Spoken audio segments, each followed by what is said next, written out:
Hello. All right. All right, let's get this talk started. Thank you. Okay, please silence your devices. So, hello and welcome to this talk. Thanks for coming. Really appreciate it. My name is Adam Miller, and the talk today is titled The Mechanics of Explosive Growth. So I am a VP of engineering at Roblox.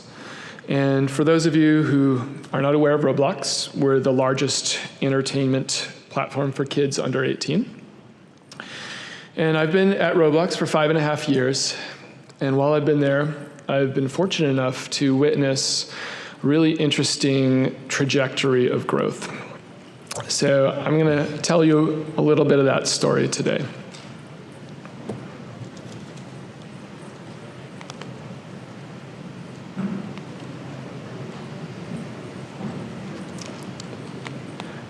Oh, I gotta turn the clicker on. That would be a good step.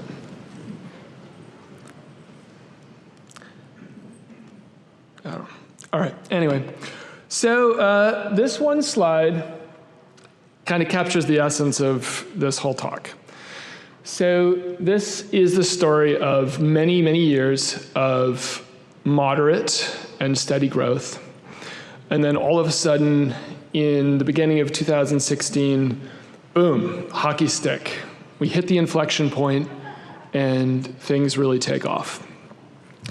So today I'm going to give you a little bit of background on how we got to this point, how we experienced it while it was happening, how we analyzed it, and some of the conclusions that we came up with.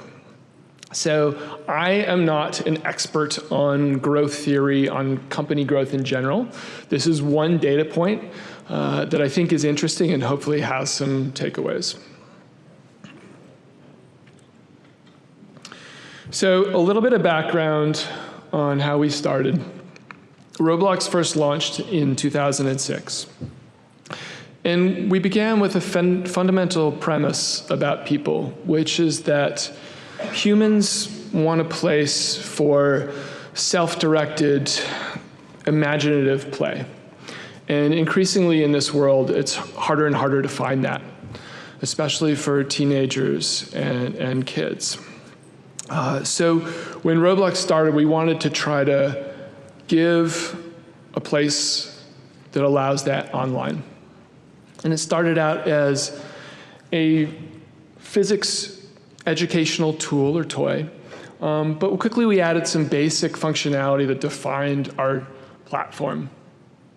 So giving every character, every person who plays on Roblox an avatar, that's the 3D representation of yourself in the game.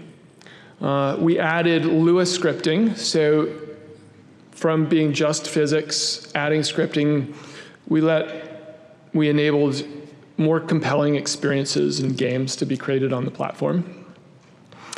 And finally, we added the ability for our community to create content as well as just creating it in-house. We thought first we could create the content, but by bringing these tools and releasing them to an existing passionate user base, we found that they could create content better than us, not just in terms of quantity, but even in terms of the quality. And in the end, we have this system where there's all these games, these rich experiences. They stream from the cloud. People play them with their friends, and kids can jump from one to the next and have a good time. So this video is a little bit of an overview of what Roblox looks like many years later. You can see it's 3D. It's avatar-based, although the avatars can be kind of funky and fresh. You still see a lot of social activity. People are talking to each other, running around doing things like working in a pizza place, exploring worlds, chatting, driving cool vehicles, playing in platformer type situations, or even being a bird flying through a forest, scavenging for grubs, things like that.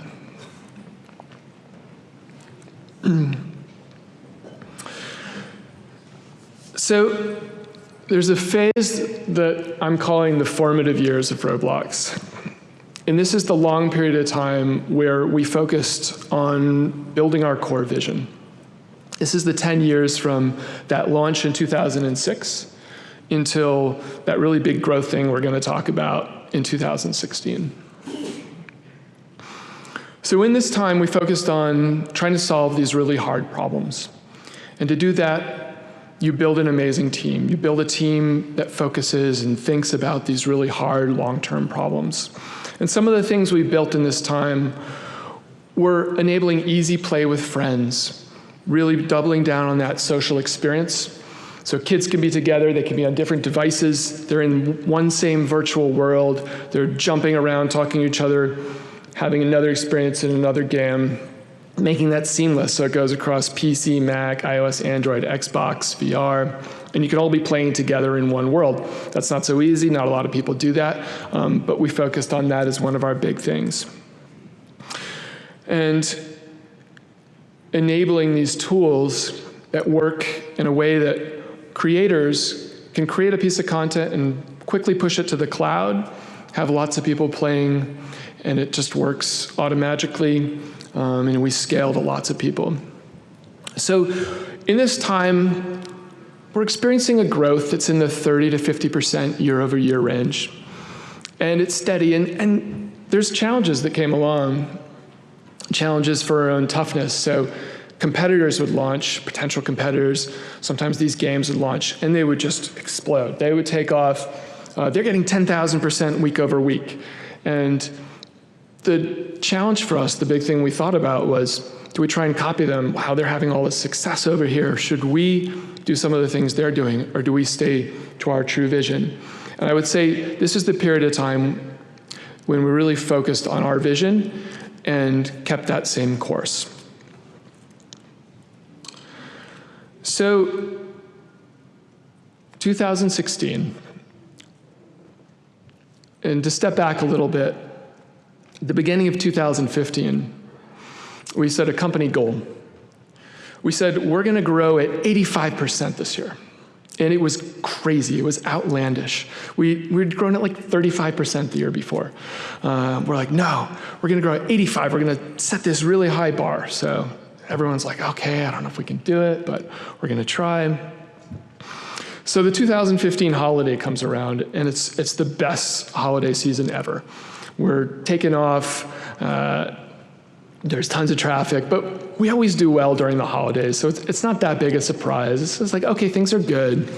But then January comes around, and things are even better. Instead of dipping down again, we're just continuing to grow. So this is crazy. We're like, what's going on?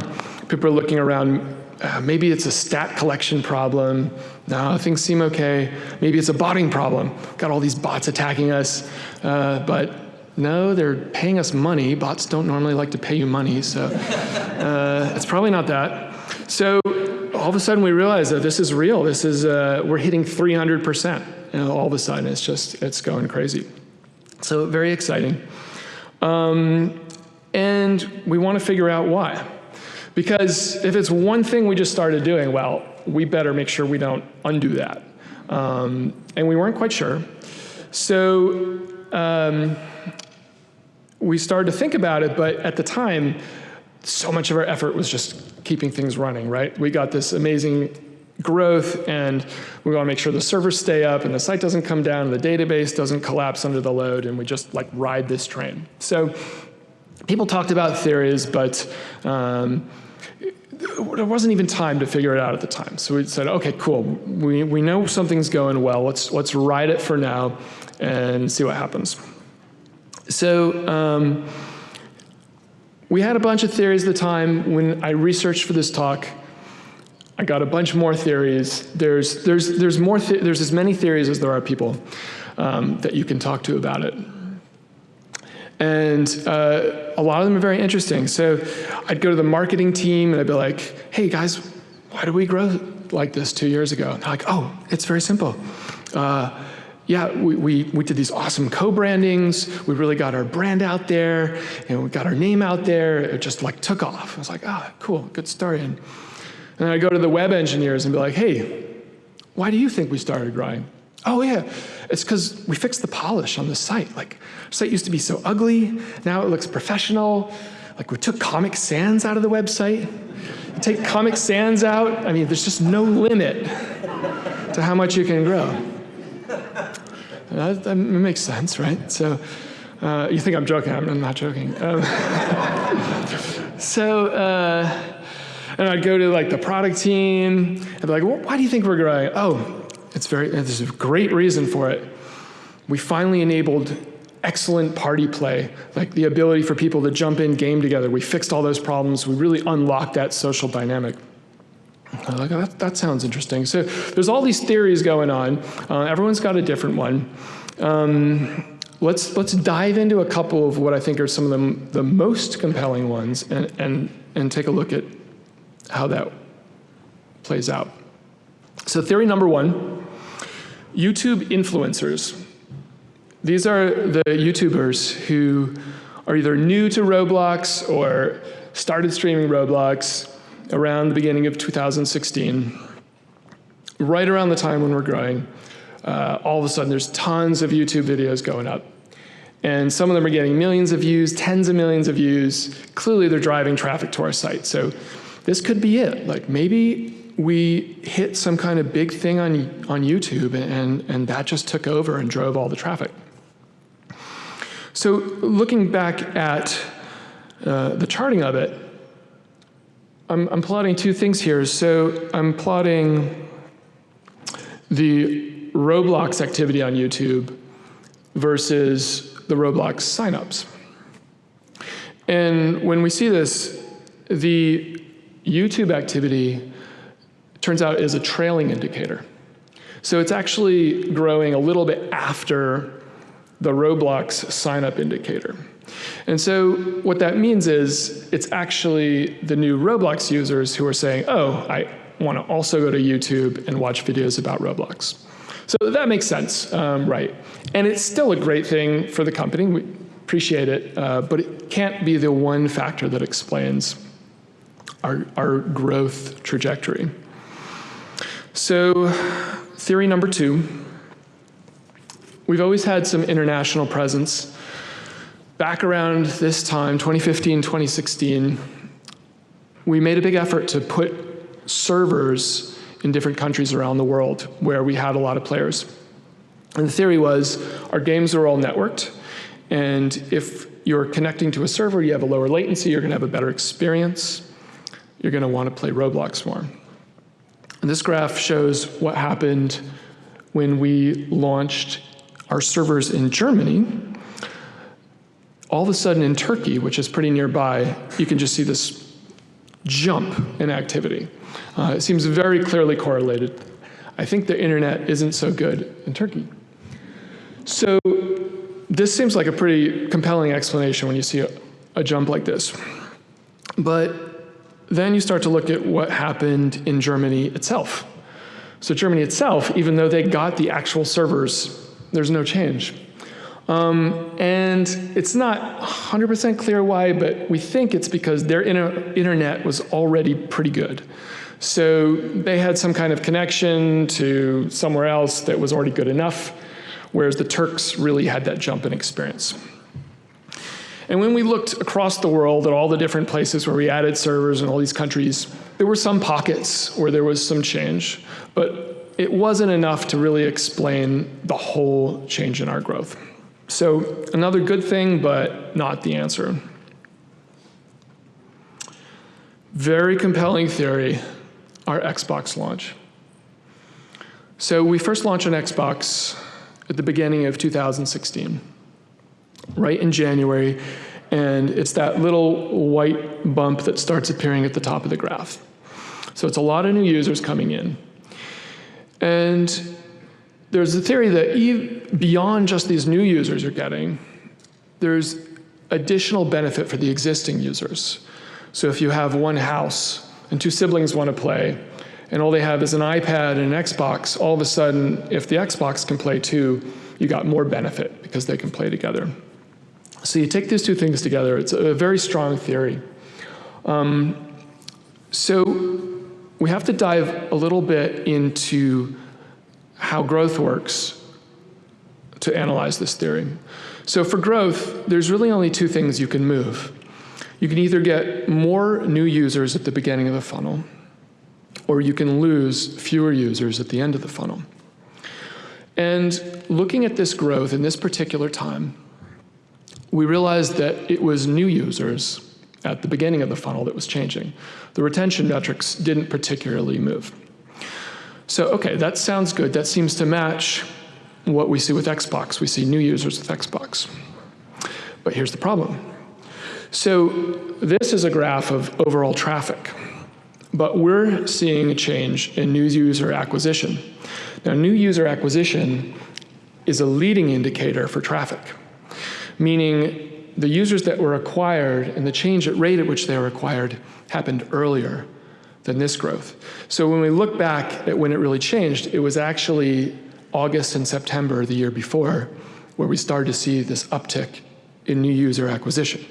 So that, unfortunately, invalidates Xbox as the theory. So this is where things get a little bit more murky, but super important. There was a really fundamental change we made on our platform in 2014, and we call it DevEx, or Developer Exchange. And this is the ability for the creators on our platform to take money out. So up until this time, for the previous 8 years, they'd been working in a way where they'd make content and share it, and they would get some virtual currency back. But it would just accumulate in their account. They could spend it on things on Roblox, but that was it. In 2014, we said, okay, you guys can take that out for cold, hard cash. And this was actually a really hard decision when we made it, because we already had this huge community. They're producing tons of content. Clearly, people like the content. Why would we give them money when they'll do it for free? But what we've seen is this is probably the best decision we ever made, because it changed the whole nature of how people make content on the platform. They started to take it much more professionally. These people who had built up all these skills and connections and community began to create in a much more serious manner. And that produced a level of game quality that far outstripped what we had before. So this is actually very difficult to chart because it happened over a period of years. But what we see is a combined network effect. We have two network effects here that are feeding off of each other. There's a community of creators, and we see the more creators there are, the better it is for each creator, because they can form these teams and groups of people and work collaboratively to create awesome content. And then the better content they make, we have the player community, and they have their own network effect, where the more players there are, the better an experience it is for each player. And these two things feed it off each other.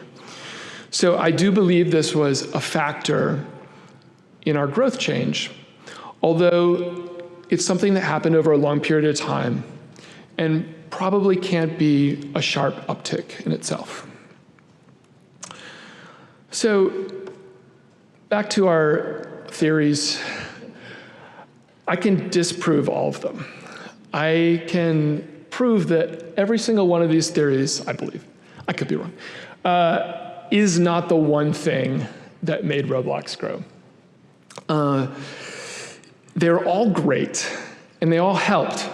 And the tough thing is, people want to believe them. We all want to believe them because they're things that made our product better, and they happened around the time of this growth. So they make such a convincing narrative.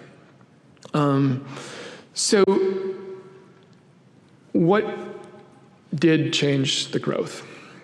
So my theory is that it's a lot of these things added together.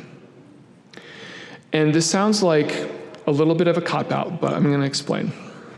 So if it's a combination of all these things, there's a natural question, which is, why would there be such a sudden uptick? Why wouldn't it just be slowly, there's one thing, and then another thing, and then it just layers in over time? And That's an important question. So I believe I have an answer to that question. And it has to do with the nature of how people want to play together. And I'm going to illustrate that by showing a video of kids playing. This is kids playing Roblox. These are two of my kids and one of their friends from down the street. And I'm going to show the video, and then I'm going to explain why I think it's relevant. Zoe! Yes! No, Zoe! Yes! You got an assist kill for Leo. We both killed Leo together. Now I'm just going to take out his turrets. Because there's a crate on Epic crate! Oh my god! I can't believe it. I'm hiding from Leo. I am so hiding. Look where I'm hiding. Promise not to tell him? I promise I will not. Oh my god. Isn't it a good spot? Yeah. I'm surprised we killed Leo. High five. Daddy! Good team. We just killed Leo in polyguns. You can see my daughter at the end. She realizes I'm recording. She's like, oh, Dad. But the key thing about this, watching kids play like this, is it's maybe a little bit different of a model than how we adults play. It's very social. It's completely engaging, and they're constantly talking. This isn't like an isolated incident. When they're sitting there and playing, they're always talking to each other, sharing screens, like messing around with each other. It's a very different way they engage with the product. And I think this ties into how Roblox became viral. So when you think about virality with our demographic, it's not on Facebook and Twitter. They aren't sharing links on social media. They don't have social media. This is old school virality. This is kids in a classroom, on a playground, talking to each other. And when they have a great experience that they want to share, they'll tell people about it and they'll bring them in. And so my theory is, at a certain point, we'd unlocked enough of these things. We found we'd had a product that people wanted. We unlocked the blockers. We fixed the things that were kind of broken. We made the experience work for our audience.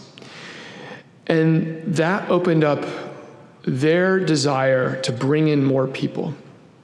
And when you have some kind of critical threshold, 3 or 4 kids in one class, and they're all playing on one system, they want to bring in that extra kid because that adds so much to their experience.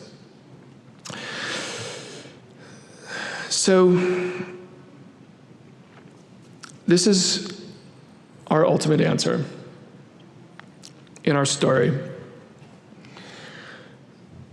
We took a long, big vision. We worked really hard on it for a long period of time. We worked and invested in the people and in the product. And in the end, we created a system where it was viral and it fed this word of mouth experience. So I'm going to conclude that there is no one trick that just let growth magically happen. And is that a good thing or a bad thing? I think there's pros and there's cons. So the con is, well, it would be great if there was one magic trick that everyone could use, and then you just grow like crazy. But I am glad we live in a world that's different than that. I like living in a world where we try to build really difficult products, really challenging big things. And when we succeed, that's where the real interest happens. It's better than a world where it's just armies of growth hackers fighting against each other with tricks. So I can't promise this approach will work for everybody in every situation, but I think I encourage everyone to consider it as a potential strategy. Thank you, guys.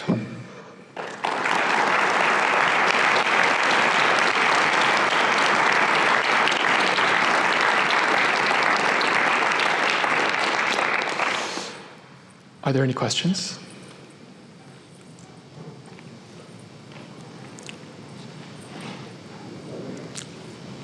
while other people are thinking of questions. It's not totally on topic, but I'm curious in this growth spike, how your creator, like what percentage of your population is creators, how that's grown with your player base. Like, have you seen like a linear relationship, or is it lagging now? Like, how's that look? Yeah, that's a good question. So the question is there a linear relationship between the growth in our players and our creators? And mostly we find it's a little bit sublinear. So they both grow and they track each other, but there are a little bit faster growth in players than creators. And I think this makes sense that there's a little bit fewer people, especially as you get out of the early adopters, that are as excited on the platform. But for us in particular, we find that our community, there's a lot of blending between the two types of people.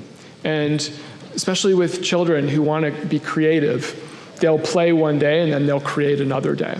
And so there's always going to be some crossover. Thank you. Thanks. Hi. Hi. Did you ask any of your users, I guess, before the growth spurt and after the growth spurt to see if there was any delta in reasons why they might have signed up and started playing? So that's a good question. Did we gather good user data on what was changing before or after? The answer is not great data. Unfortunately, we have started doing more of that user gathering data since then, but we didn't have it in place at the time, so we unfortunately can't go back and get that information. With a bunch of different creators in your ecosystem and a bunch of different people spending money in those games, do you take any responsibility, or how do you manage the longevity of something that somebody else has created or is still creating for your users, while knowing that your spenders in that economy have an expectation that their money is going to be valuable in that user-generated content today, but also months from now? Great. Yeah, so I'll repeat the question, which is, if users are spending in a game, how do we ensure that that game, what they've bought, is still valid down the road? So the first thing we do is we have a commitment to make sure we don't break old content. We go to extraordinary lengths to make sure that old content is still relevant. And we work with the creators to make sure that we don't cause them problems.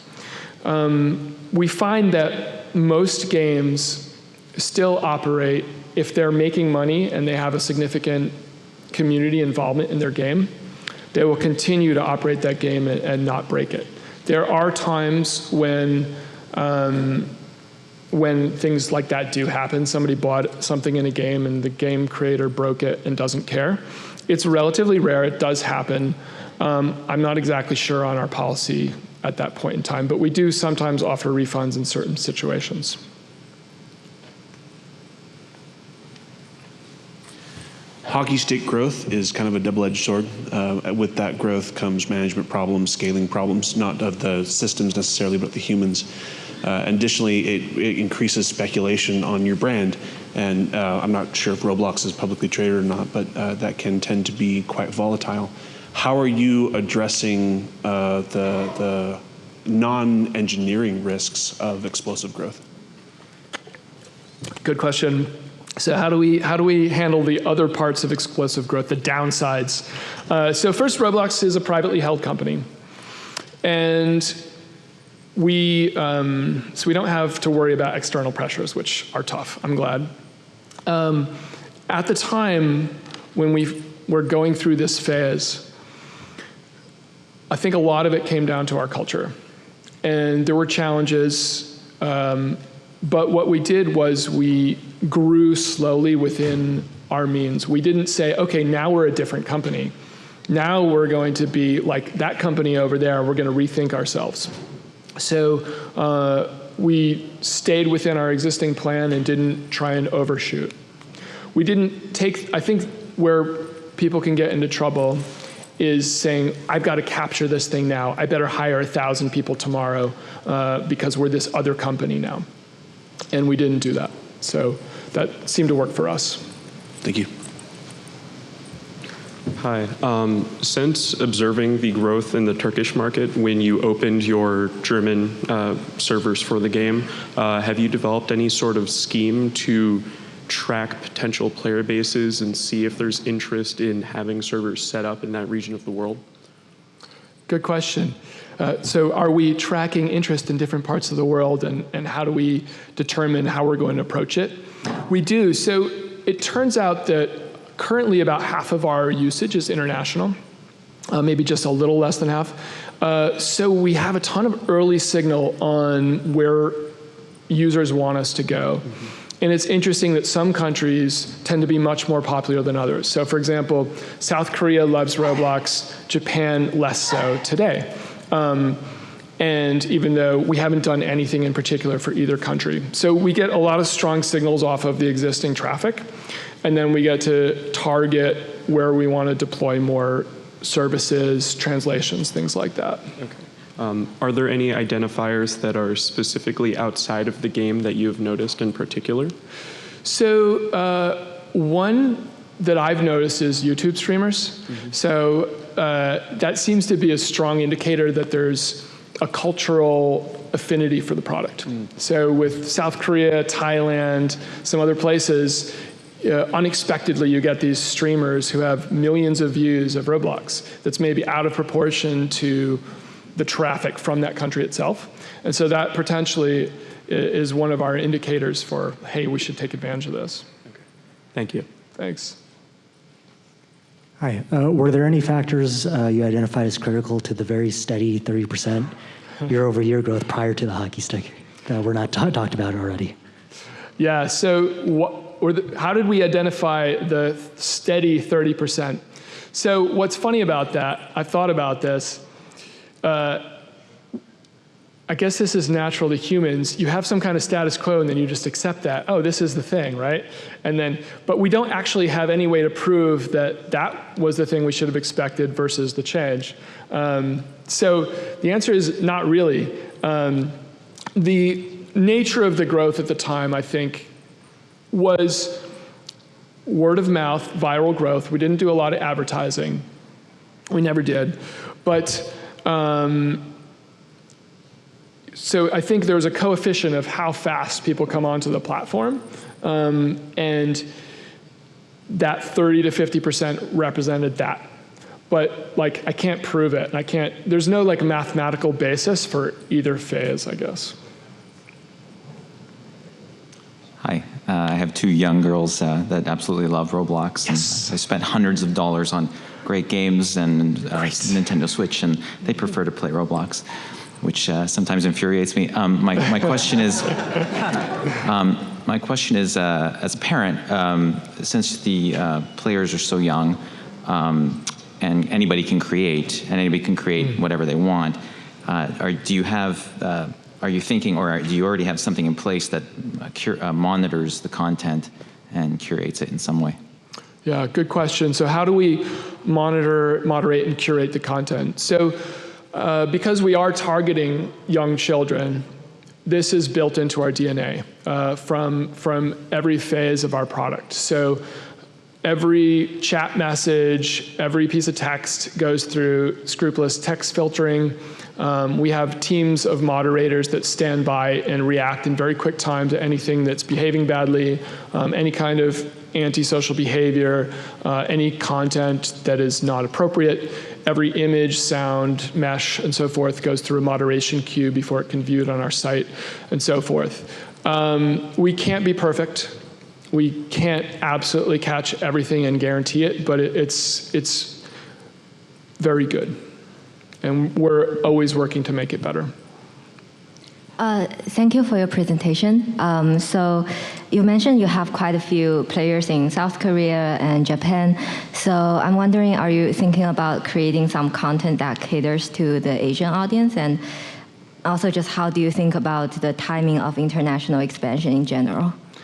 Yeah. So question is, what do we think about the timing of international expansion, and do we want to create content for the Asian audience? So what we want to do, we don't create any of the content ourselves. Our goal is to make the best tools, the best platform that enables content creation from the community. And we do believe there are cultural differences in different parts of the world, and people do want to experience different content. There's going to be a lot of overlap, but we want to support all of the variety. That's one of the great powers of having a really long tail and a huge catalog. So the way we achieve that is we build really robust communities of creators around the world in all these different cultures and countries. And we make sure that we provide the tools that let them create. And then we make sure that the discovery part works as well. So in fact, today on Roblox, you can go to our games page and see games that are popular near you. And that list will be different in Korea than it will be in America. And as we really expand internationally over the next couple of years, hopefully we're going to see a lot more really cool differentiation in that area. Thank you. Thank you. Hi. You mentioned that there's basically a double network effect. Did you realize that in order to unlock one, you needed another one? Was there like a chicken egg problem? How did you solve it? Yeah, so how did we solve the double network effect in unlocking creators versus players? I think we started with a single network effect. And we really started very small. We started with just this simple vision and built up from having 2 players online to, wow, we've got 10 players online at once. That's amazing. Now it's 1.5 million, but it was a very slow growth to get to that phase. So yeah. Did that mean you were creating content initially? So only at the very beginning, like literally only in the first few weeks of creation, because in the beginning we had to create a tool to create the content anyway. And as soon as we had that tool, we could give it to the people who wanted to play. Got it. Yeah. Cool. Thanks. Hey, did you find that the distribution of play within the games changed as the growth grew? So did the distribution of play change within the games as the growth grew? So we didn't see any major change. I would say we always have a pretty long tail of content. There's a few games that are super popular. There's maybe a top 1,000 that have like dozens to hundreds of people in them at a time. And then there's a super long tail of pretty obscure stuff. That fundamental distribution did not change when we had our growth story. That's time? Okay, thank you everyone so much. Really appreciate it.